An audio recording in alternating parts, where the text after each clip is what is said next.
you don't know me, my name is Darian Totten. As Mike said, I'm his colleague in history and classical studies. I am an archaeologist by training, but my teaching at McGill requires also Latin teaching, or doesn't require. I mean, I'm more than happy to do it. It's one of my hidden passions in life, or I guess now completely public passions.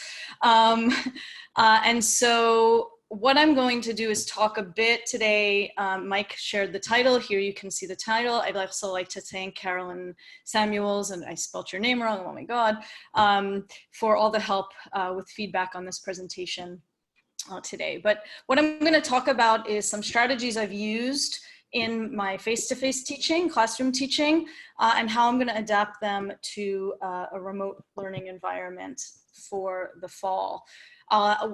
I will be teaching our advanced Latin sequence. So for those of, not to get into too much detail, but this is the final year of Latin instruction. Students have had 4 semesters, 2 of introductory, 2 of intermediate. And so I'll be teaching the 410, 610 class. It's cross-listed as well. So we have MA students, and it is capped at 20. So this is definitely, as Mike said, for a small group environment.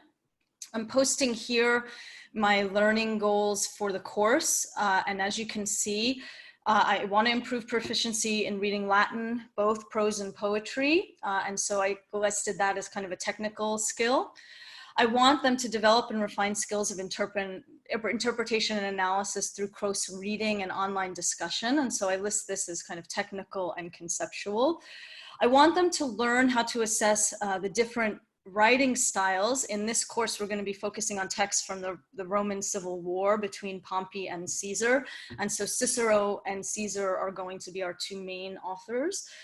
And so this is a more kind of conceptual learning goal.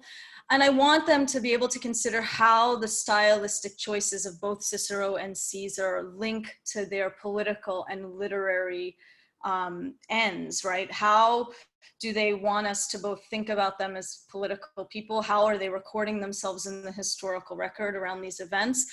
And so we're really, with this course, doing a lot because students need to both increase their speed and proficiency in Latin, but I do really want them to be reading these sources as historical texts. So it's a fairly tall order of things that we need to do over the course of the semester. Challenges for teaching Latin, kind of broadly construed, both for in-person teaching and for remote. And don't worry, I'm not going to make anyone translate this Latin. I just wanted to give you an idea of the kinds of things we're looking at. And so here's an example from the Fasti. I taught the Fasti last semester in my intermediate, my 2nd semester intermediate class. So again, we require not only technical competency, but cultural literacy and communication. And so I use in the classroom translation as an exercise to test their precision in the use of the language. And we use face-to-face discussion as a way to engage their literacy and of the text and their ability to move from understanding what the words mean to understanding what they mean in a kind of a broader context, historical, literary context setting. I think that my discussion can be kind of connected to broader themes in the fields of arts. And as I go through this, I hope people will be able to kind of make links. So technically in your field, or in your subfield, in a subfield maybe of history or anthropology, is there important lexicon that students need to know that we can't necessarily presume that they know? For me, teaching Latin has really kind of opened my eyes to the fact that here I have students who definitely need help with the technical nitty-gritty of putting things together.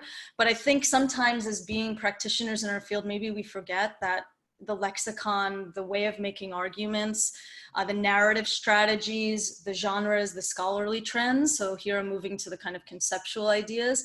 They're not clear to students. And what I've read myself is that a lot of students are kind of feel overwhelmed when they're confronted with new authors and new ideas and concepts because they need help in learning how to read for comprehension. And so hopefully people will be able to take something away in my struggles to get them to comprehend, how you can apply this to your own field. And then analytically, how do you impart the skills to read in an engaged way? So do you maybe want to use reading comprehension questions? Do you want to model how you read for students? And how do we encourage and facilitate group work so that they can have this kind of conversation with their classmates? And so getting to that idea of the presentation and the title, not only getting them as individuals to kind of learn and understand, but also learning and understanding together and using each other as resources to improve their comprehension and their analytical skills. Okay, so here's a close reading strategy that I used in my Latin 312 course, which is Intermediate 2.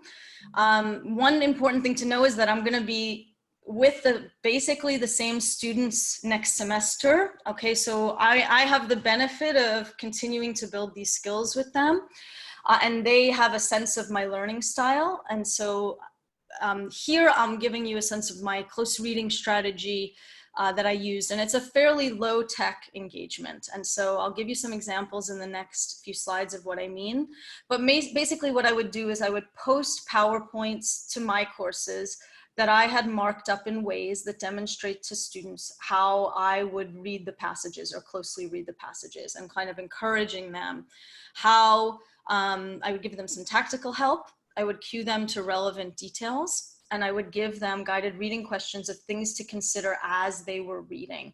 This, for Latin students, especially as they're piecing things together, gets them to move from technically what the language is saying again to now what is it saying and what does it mean and why is it significant. So here's just an example of one of the annotated PowerPoints I provided, and this is from Ovid Amores. It's Ovid Amores 1:1 and the first 2 couplets. And so here, because Latin is an inflected language and we're dealing, and just to give you a sense, but I would color code important, right, syntactical things to help them piece things together. Where is the verb?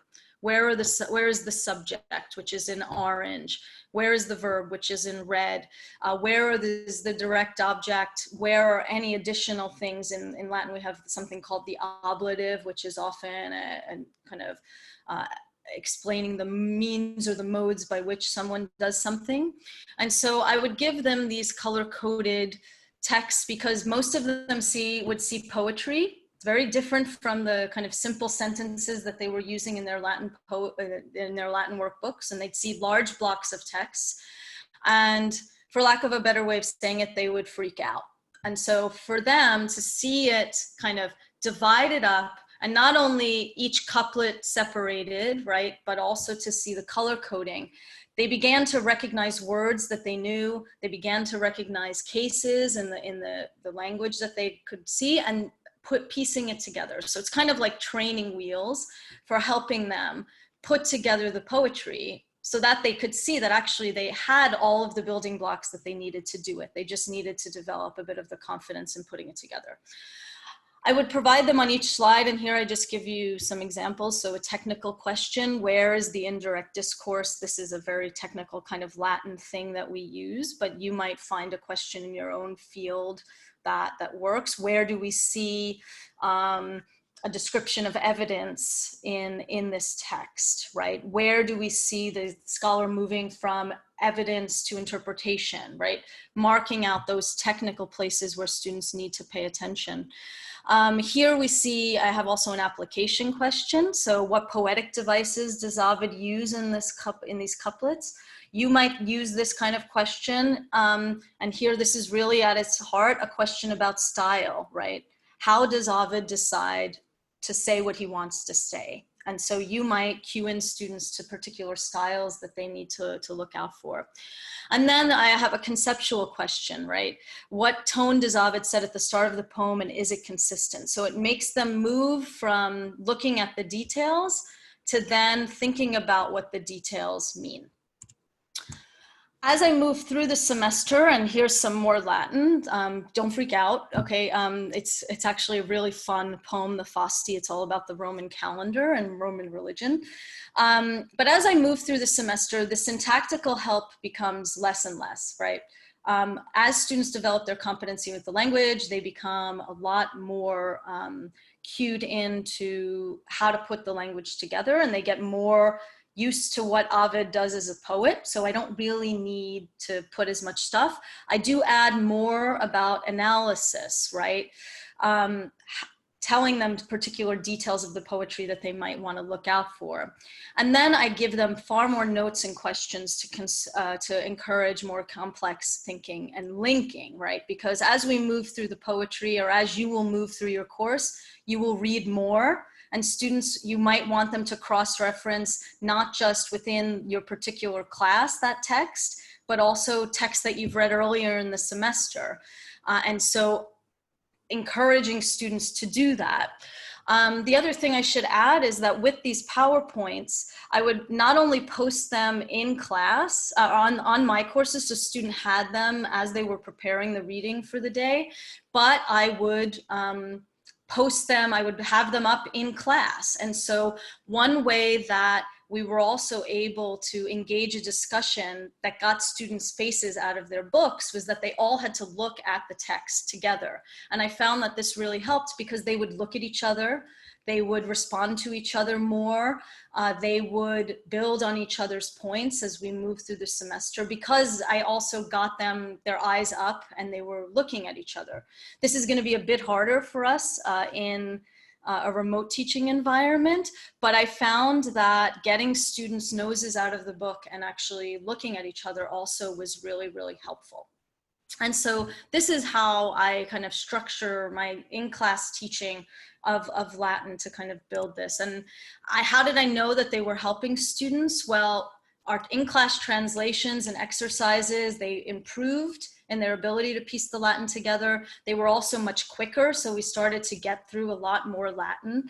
I would give them weekly quizzes in which I emphasized the things I was doing in the PowerPoint on the quizzes. So they'd have to do those same tasks in the quizzes that we were doing on the PowerPoint. So I was using what we've been encouraged to do in our asynchronous teaching and also our remote teaching to have small kind of like assessments, very often very low stakes, and students could drop 2 of their lowest quiz grades. So there wasn't too much stress over this, and they definitely improved over time. And actually, they loved taking the quizzes. It was weird. Like they were like, okay, I want to see how I can do on this, you know? And so they'd be all there early for an 8:30 class, like ready to take their quiz. They were so excited. It was very weird. But anyway, we were reinforcing that constantly. And as we had the kind of debates in class, I could see them arguing with each other. I could see them flipping through their texts and going back to earlier parts of the semester. They had a real increasing agility in both infra and intertextual kind of referencing, and their ability to remember also different parts of the text and refer back to one another was really, I was really encouraged by it. And they would, as I said, build on the comments and the questions of their classmates. Here's just an example of a peak exercise that I also used, which, and you can look through the PowerPoint more closely, but it was a very short, I would give them 3 papers over the semester where they were also asked to reproduce the same skills, except this time using analytical writing. So they were really short. I would give them 3 choices of small passages in the Latin to closely read. So I'd give them the couplets and they would have to choose one of 3. They'd have to read closely for diction, syntax, metrics, all of these things that I had wanted them to kind of focus on throughout the semester. I provided them with a big list of questions that they might want to consider, again, technical, conceptual, or analytical. The students were required for setting their own thesis. And I also told them they could discuss with one another if they wished and as they wished what they would be just arguing in their papers, but they had to do their own work on their own. And I found that they worked together in many instances to refine how they were understanding the Latin, what they were thinking, but every paper came out unique. It was very, very interesting. And I gave them really quick feedback. So they'd hand these in on a Friday, and I would turn them around in less than a week. And they were pretty quick to grade. So moving on from that, some of the challenges posed by the remote teaching, reproducing that environment in class where we were reading together, we were translating together, they were feeding off of each other, both in improving their technical skills and also their analytical abilities. How are we going to encourage impromptu questions from students that often come up in the context of reading the text together? This is a huge thing. And in the context of Latin, where most of the things I'll be reading with students are online in multiple translations, how do I reduce and minimize the temptation to cheat, right? I don't want them just looking at a translation as we go through class discussion if we're going to be doing that synchronously, and I definitely don't want them to be cheating on quizzes and things like that. So creating assessments also that are going to require them to think for themselves and not find easy answers in an online context. So I'm going to keep in my 610 class for the technical things. I'm going to, the first few weeks, I'm going to again continue to model the color coding, the marking up of the text, the labeling of grammatical features. I'm going to be asking them reading comprehension questions. And so maintaining the weekly quizzes. But what I'm going to also build on with that is that it's going to, I'm not going to do that for very long. And what's going to happen is that students are going to have to produce that over as we move through the semester, both in the exercises that we're going to do together and then in the assessments that I'm going to give them. So one software I've been looking at and that Elizabeth Elborn actually mentioned in our 2 meetings ago, I'm going to set up asynchronous close reading and discussion using Perusal. And this you can get installed onto your My Courses. You just have to email IT. It was super simple. It was up within a matter of days onto my My Courses site. And so you can find, it's there under, you have to look under the activities. You go to content, and anyway, we can talk about this later about where to find it, but I want to talk more about how I'm going to use it. What you can do with this software is that, so I posted a PDF that I had of Caesar's text. It was very easy. I posted it online, and there's an easy menu bar, as you can see on the slide on the right, and there students can highlight parts of the text and make comments. But what's also interesting about this is that they can comment on each other's comments. They can comment on the same part of a text that another student has commented on. And so they can begin to build this discussion in their annotation. And so what I think I'm going to do is I'm going to divide what is going to be a class of 20 students into five groups of 4. And they're going to be annotation partners for the remainder of the semester. And before class, they're going to have to go in, they're going to have to annotate, they're going to have to put where they have questions on the text, where things are confusing to them, and they're going to be encouraged to respond to one another. I'm going to insist on both analytical statements and questions related to the text. And so, and you can set up Perusal to help you grade, actually. So based on either the number of posts or the kind of posts that they're making, it also assists you in the assessment. So it's a really interesting software, and I'm still fiddling around with it, but I really like it so far. When we have this asynchronous close reading and discussion, they're going to be able to begin the conversation around the text directly. And what I also like about this is that the text is right there. And so they're going to see the text and be able to comment on it immediately and respond to each other as they go. I'm going to also set up asynchronous discussion fora with 2 different kinds of threads. One is going to be for technical questions, so for grammar and syntax issues that they can't figure out. And so in your field, that might be, I don't understand what this word means, I don't understand what this concept is. And so having a particular repository for that, where students can post questions and then they can go back and easily find over the course of the semester, review things in that forum. And then I'm going to have one for content-based conversations. And so after students work on perusal together, I'm going to post broader discussion questions. I'm going to review what they've done, and I'm going to post broader discussion questions so that we can get to, you know, build on what they've said to each other in these small groups, and have my kind of intervention in directing their conversations. I'm going to also give them the ability to respond to one another in both threads. And so they can add questions, they can add comments, they can add criticisms, anything that they want to do within there. And it's going to be rubric based. And I am, again, going to emphasize that they interact and engage with each other as they move through these posts. And then I'm going to devote 1 day a week, because I'm going to be teaching an hour and 20 minutes, 2 days a week. During class time, divide the class into 2 groups of 10, have 40-minute discussions. I haven't decided, it's probably going to be Thursdays. I'm teaching Tuesday, Thursdays, so it's probably going to be Thursdays. And we're going to have synchronous discussion. For these, I'm going to review the perusal content. I'm going to ask them to review the perusal content. I'm going to ask them to look over the discussion fora. And I haven't decided exactly, probably at the beginning of the semester, I'll set the agenda for the broader things we're going to kind of debate and discuss.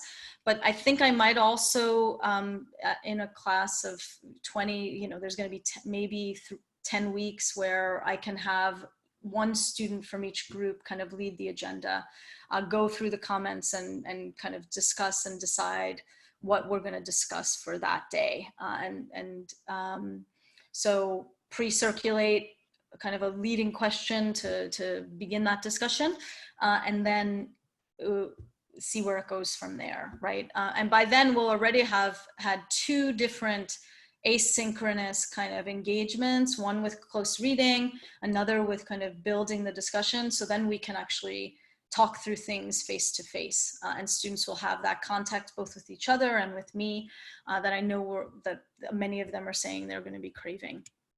And here's just an example of the peak exercise, or one of them that I'm going to use, that hopefully build on these skills that are technical, that are discussion-based, conceptual, analytical. And since in the conflict between Caesar and Pompey, we have basically nothing that comes from the perspective of Pompey, I want them to write a letter penned by Pompey in the voice of Pompey to whomever they want to address to. Is it to Caesar? Is it to Cicero? How are we going to see it? And so it's going to require them to write in that person's voice, say what it would be like given the circumstances. They need to consider style. They need to structure it, considering the contents and concerns of Pompey as a historical actor, as someone who's engaging, as someone who's thinking about his own historical legacy. And I think what I might also do is have a trade letters component. So students will, in their small groups, trade letters with one another and see how convinced they are by each other's abilities to inhabit Pompey's personality and Pompey's voice as we've kind of discussed him within the context of the class. Oh, and here's just a little extra party favor, just a list of some of the things that you can post in perusal.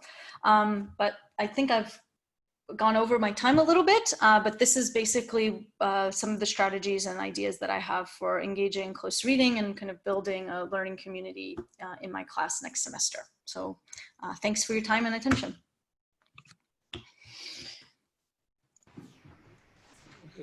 Thanks, Darian.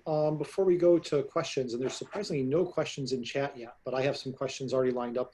My own. Carolyn, I think I'll hand it over to you. Yes? Yes, I will put something on the screen in just a minute. I wanted to add a few words because I think Perusal is a really, really worthwhile tool.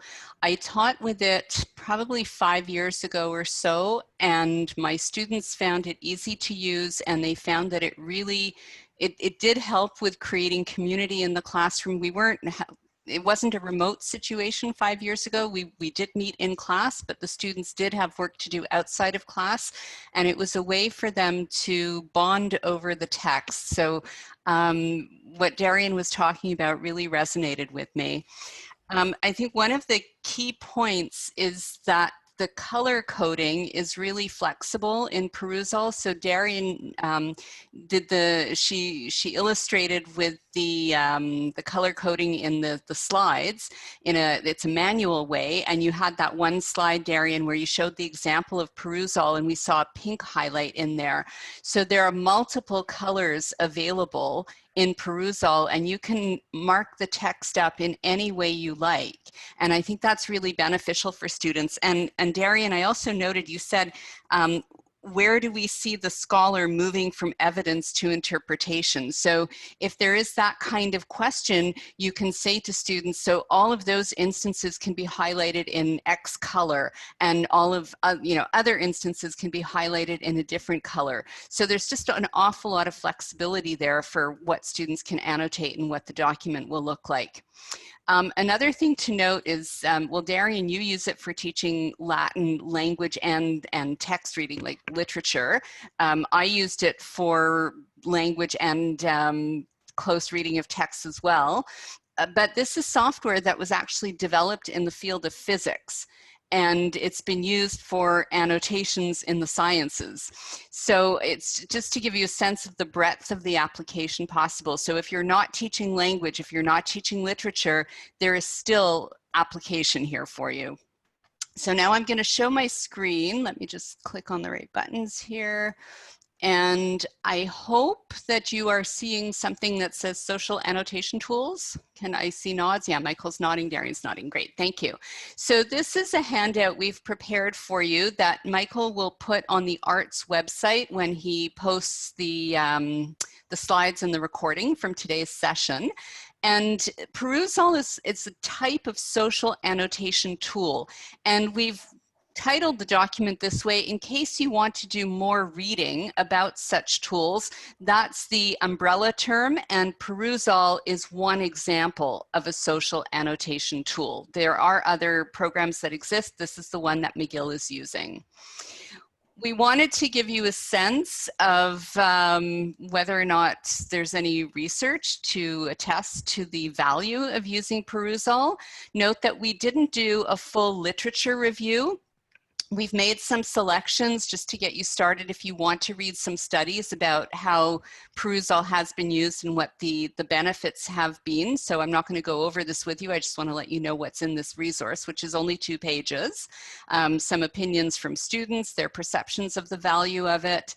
And I even came upon a study that spoke to an increase in exam scores as a result of using Perusall. So there was a control group and a treatment group, and you can see if that's at all relevant to what you're doing. We were able to pull some recommended practices for implementation. So if you are considering using Perusall, you might want to take a look at these recommended practices. Things like explaining to students why you've chosen to use a social annotation tool. It's not a given. This will be new for students, likely, and they might have questions about it. So it would be helpful to let them know a little bit about what the tool is, why you've chosen to use it, and allow them an opportunity to become comfortable using it before using it for any kind of graded assignment. It will be new for students, just like we have to practice to become familiar with the tools. They will need to practice as well. So again, I'm not going to go through all of these, but you might want to take a look. We also found some very practical resources online out of Vanier College. There are some excellent resources, how-tos and examples of use, very accessible, and you might want to take a look at that. Certainly Perusall has support. And Darian mentioned the simplicity with which you can have this added to your My Courses site. I've put a link to the IT knowledge base article, and what happens is you send an email to IT, you request that Perusall be added to your course. As Darian said, it will appear in content, and then you have to click on Add External Learning Tool, and you'll see a list of tools, and Perusall will be listed there, and then you add it and you can start playing around with it. TLS is in the process of developing some more documentation about how to use Perusall. We don't have much for the moment, but really there's a lot here at this Vanier College site. And then we've got the references there for you. So I'll stop sharing the screen right now, and that's really all I wanted to say. So it can be over to questions right now, and Michael, I guess you're moderating.